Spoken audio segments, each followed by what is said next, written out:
থেকে বেশি সময় নষ্ট হয় ফেসবুকে কারো ভিডিও দেখলে।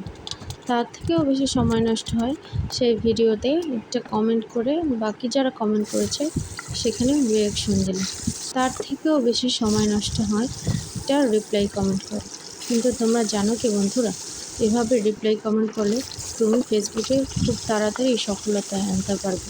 আর তোমরা যদি আমার ভিডিওটি দেখে কোনো লাইক কমেন্ট শেয়ার না করে ঠেলে উপরে উঠিয়ে দাও, তাহলে দেখবে তোমাদের ভিডিওর রিচ কমে যাবে এবং এঙ্গেজমেন্টও কমে যাবে।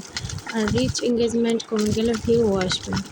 তাই আমার ভিডিওটি উপরে ঠেলে না দিয়ে ভালো করে দেখে একটা গঠনমূলক কমেন্ট করে যাও। এর ফলে দেখবে খুব তাড়াতাড়ি তোমার ফলোয়ার্স, ভিউয়ার্স এবং এঙ্গেজমেন্ট বৃদ্ধি পাবে। আজকে আমি টাকি মাছের ভর্তা বানাচ্ছি। রোজার মাসে মুখে একদমই রুচি থাকে না, তাই ভর্তা ভাতে খেতে ভালো লাগে। তাই ভাবলাম আজকে আমি টাকি মাছের ভর্তা বানাবো। আমার টাকি মাছের ভর্তা বানানো শেষ। তোমরা কোথা থেকে ভিডিও দেখছো অবশ্যই কমেন্ট করে জানাবে।